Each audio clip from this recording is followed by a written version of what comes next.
Fala pessoal, que bom estar com vocês aqui no nosso canal, o professor Ulisses Pessoa. Se inscreve aí, dá um like no vídeo de hoje. Eu queria trazer uma reflexão bem crítica a respeito da prisão cautelar dentro da prática da advocacia criminal. Isso é um problema que nós advogados enfrentamos porque as prisões cautelares, elas são constantemente decretadas de maneira equivocada, de maneira arbitrária, beirando, portanto, uma ilegalidade. Lembrem-se sempre de uma coisa: quando nós falamos em prisão cautelar, quando nós falamos em prisão dentro do nosso ordenamento, a prisão ela é sempre a exceção.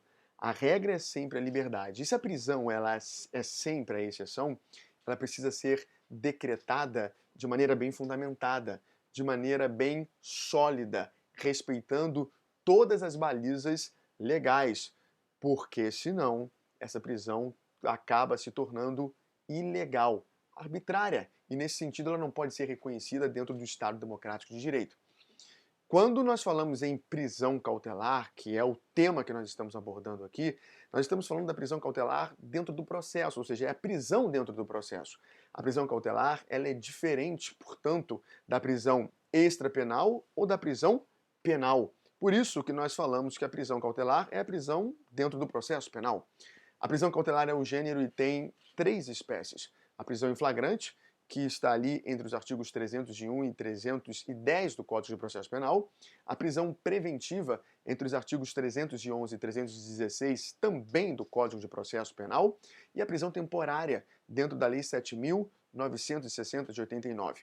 Eu queria me ater aqui à prisão preventiva tão somente, porque eu reputo que a maioria das ilegalidades ocorre justamente dentro da prisão preventiva. Quando nós pensamos em decretação da prisão preventiva, nós temos que reconhecer que alguns requisitos precisam ser trabalhados. E esses requisitos, de maneira genérica, eles servem para as outras duas modalidades de prisão cautelar, mas aqui nós vamos abordar especificamente a prisão preventiva. São três os requisitos: legitimidade, pressupostos e a legalidade.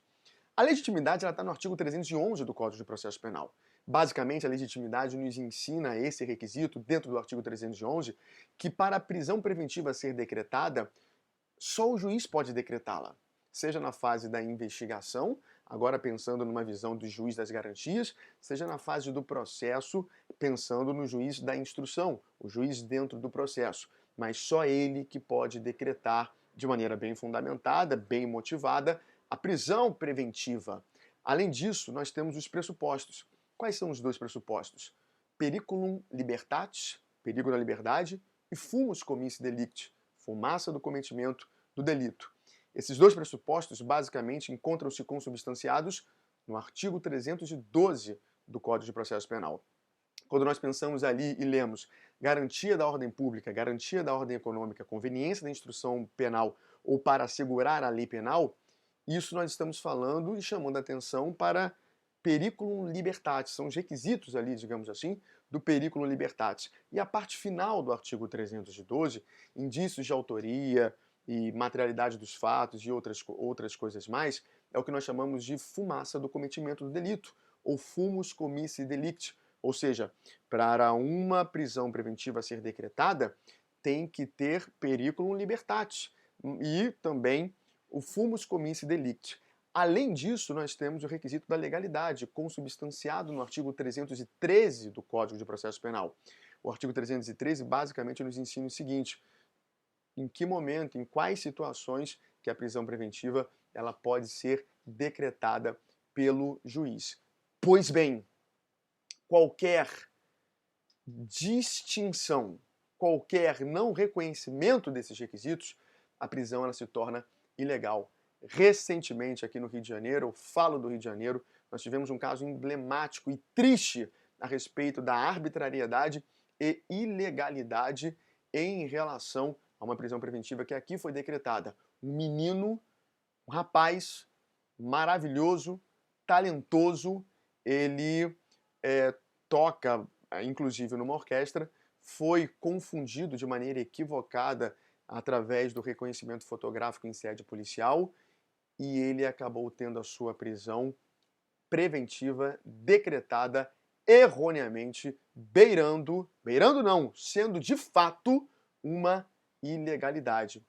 Isso é um absurdo, porque isso desconfigura todas as balizas constitucionais, todos os direitos individuais, e isso só nos faz reconhecer que, mesmo em sede de uma estrutura de Estado, ainda assim beira a questão, o problema do racismo estrutural, ou seja, o menino ele foi estereotipado e, nesse sentido, ele teve a sua prisão preventiva decretada só porque ele era negro e porque ele era pobre. Ou seja, a condição social dele, estereotipada, evidentemente, dava ensejo a tudo o que aconteceu. Um tremendo absurdo, uma tremenda ofensa ao Estado Democrático de Direito, uma tremenda ofensa às garantias constitucionais, uma tremenda ofensa aos direitos individuais. E, nesse sentido, essa prisão ela é decretada de maneira totalmente ilegal. E se essa prisão, de fato, ela é ilegal, o advogado precisa trabalhar para que ela seja relaxada. Porque quando a prisão ela é ilegal, ela precisa ser relaxada. Muito triste essa situação, mas infelizmente aconteceu. Por isso que a luta do advogado na prática penal é uma luta para a defesa dos direitos individuais, para a defesa das garantias individuais. Além disso, o artigo 316, com a alteração trazida pelo pacote anticrime pela Lei 13.964, nos ensina que o juiz ele pode observar todos aqueles trâmites que estão acontecendo.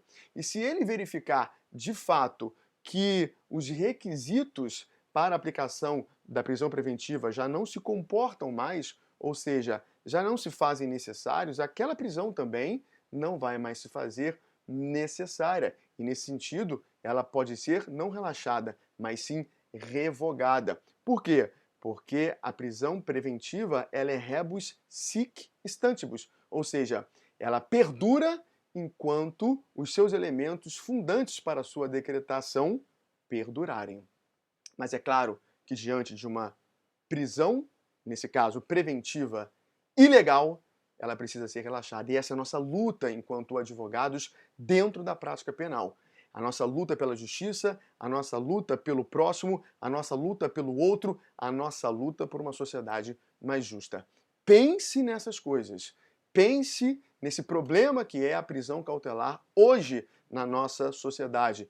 Pense no problema que é hoje a prisão preventiva, a decretação preventiva em sede aí da nossa sociedade. Ou seja, o Estado demonstrando a sua arbitrariedade, beirando a uma ilegalidade. E nesse caso, você como advogado, nesse caso você aspirante advogado, precisa refletir sobre isso e precisa lutar para que essas injustiças elas sejam diminuídas. Pense nisso, reflita sobre esse vídeo. Espero que você tenha gostado das manifestações aqui propostas. Fique com Deus, beijo grande, até o próximo vídeo e avante sempre!